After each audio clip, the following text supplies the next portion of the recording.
Welcome in to another episode of Take Your Marks, episode 6. Today, we catch up with former All Black Ian Jones. Played 79 tests for the All Blacks, but swimming has always been a big part of his life.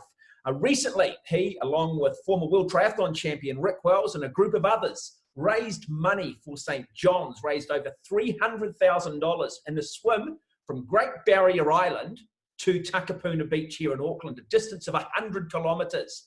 But first up, I asked Ian about how important and what part swimming has played in his life. Swimming's always been a big part of me. First, it's a great foundation sport. It's a sport my family did. I was Whangarei Swim Club during my time up in Whangarei, so that's where I got the foundations, and many great coaches that kind of gave me that work ethic, I think, from swimming. And what swimming gave me kind of post when I gave up, like most people did around that sort of 16, 17 year mark, was just, as I said, great foundations, aerobic foundation, great flexibility, that work ethic, goal setting, all of those great values that we get out of swimming today. I got out of swimming all those years ago, and long life friendships, which you develop so much, in a core group. And it's a team sport. Swimming is absolutely a group of young people trying to do the best they can. And you've you've had 3 kids with your lovely wife Janine, and they've all gone through the North Shore Swim Club. Yeah, look, we were really fortunate to be involved with the North Shore Swim Club, and that was a great program, firstly under Belinda Donaldson, who lays a foundation in terms of just stroke technique. And like I say that all the time, I've played lots of sports, do lots of sports now. And to me, swimming is the most technically demanding sport of all of them out there. Look, I'm a great golfer, but people say that's quite a hard sport to learn. It's nothing like learning to swim at the age of 40 when your legs are dragging on the bottom of the ocean or in the bottom of the pool and you're not going anywhere. Now I do a lot of endurance, triathlons, Ironman, that type of thing, and that's always a big hurdle. Whether you can or can't swim, whether you can get off and hop on the bike. So, yeah, lucky enough to be in that program. Thomas Exall was another brilliant coach with North Shore, knew how to bring a group of people together. I learned a lot off Thomas, Karen Stanley there for a while. So, yeah, very fortunate to be involved in that circle. And Flynn the oldest one did a bit of swimming, and now we follow very closely a contemporary of Flynn's, Lewis Clareburt, who has got that extra 1%. That's the difference. And well coached, clearly driven young man, and looking forward to seeing him in Tokyo. Kamo, you're very generous, and you've used your reputation to do greater good in the community. Yourself and your wife Janine do a thing called Eddie's Meals out of Rosman every Friday night, which gets a great response from those people that I guess you could say with the greatest respect and need. But you've also lent your hand to raising money in more recent times in terms of trying to purchase a couple of ambulances. Yeah. Yep, just recently completed what we call the Great Barrier Challenge. We're raising money. In fact, bought 2 VW Rapid response vehicles, raised touch over $340,000. And the Great Barrier Challenge was a 100k sea swim from Great Barrier Island in the Hauraki Gulf here in Auckland to Takapuna Beach. There was 5 of us, instigated by a very good friend of mine, former world champ, former Commonwealth Games gold medalist Rick Wells. Was the guy who came up with a crazy idea. A couple of mates in his swim squad, Dave Mitchell, Richard Hart, and another really interesting guy. I'd love people to take a little bit more in-depth look at Kareem Rastami, an Afghanistan refugee to this New Zealand, a polio survivor, but with a guy with a can-do attitude. So the 5 of us did it relay style.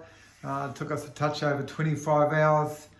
And it was just an epic thing to do when Rick first asked me, and I'm kind of in that attitude. I never say no, I say yes or maybe, and then I take a look at whether you can or can't. Always knew I could, and so pleased I said yes to this, because it was once in a lifetime, and there was a big body of water to swim through.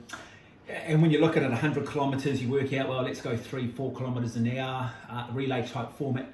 It meant that you had to swim during the night, through the night. What was that like? It's something a lot of people haven't experienced. Yeah, it's something and I know the other 4, but certainly me, were pretty apprehensive about going into the challenge, of course. But as it turned out, like a lot of apprehensions, it actually ended up being the highlight, I got to say, of that 25-hour period. There were plenty of highlights, believe me. It was an incredible team thing to do, but after battling for about 10 hours through a 17 knot easterly blowing down the Coalville Channel, we had 1.5 metre swells to begin with, and if you're a little bit saner and hadn't kind of committed so much time to it, you may have said no at the start and waited for a better day, but we got through that 10-hour period. When the night time came, the sea calmed, the wind dropped. It wasn't a full moon, but it was a beautiful moonlight. The phosphorescence in the water that particular night were next level, unreal. I keep telling people every time I put my hand. And the water was like being in a Star Wars movie. These amazing blues and greens would kind of jump out at you. So we got through that, and absolutely a highlight. We dropped down to about 20-25 minute spells during the night to keep rotating, and got through the other end. Daybreak, we were out at Tirri. We saw the East Coast Bays and swam in mid-afternoon to quite emotional scenes, actually. Yeah, great reception on the beach, but you were accompanied along the way by orca, dolphin and hammerhead sharks. Yeah, there was plenty of marine life out there. And look, I've never been one to stress about what else is in the water. You know, I love the sense of being in the water. I love sharing their space. It's their backyard. It's just our playground. So we left Great Barrier with a beautiful pod of orca that cruised past us, not that interested in us, but they were pretty close. As most will know, out there in the Hauraki Gulf, it's a breeding ground for the southern right whale, and we were lucky enough to swim past a pod of 5 of them just basking in the afternoon sunlight. During the night time, we had a nice school of hammerhead sharks hanging around the back of the boat, around the lights mainly. But one of the highlights for many of us, of course, is swimming with dolphins, and there was big pods of dolphins. One of the big pods we estimated over 200.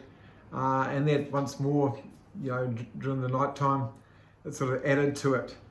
Physically, it wasn't that demanding. I'd done all the training, so I absolutely knew you could do that because we were doing it in little chunks. Mentally, I was fairly prepared for it as well, because to don your wetsuit at 2 a.m, 3 a.m, whatever at the time during the night, and knowing you had to jump in the water takes a little bit of mental preparation. But once you get your head around that, when it happened, it was no great shock. So we did that. So I keep saying, it was a once in a lifetime experience. I'm so pleased I did it. It was a huge undertaking, logistically more than physically. But man, what a cool thing to do.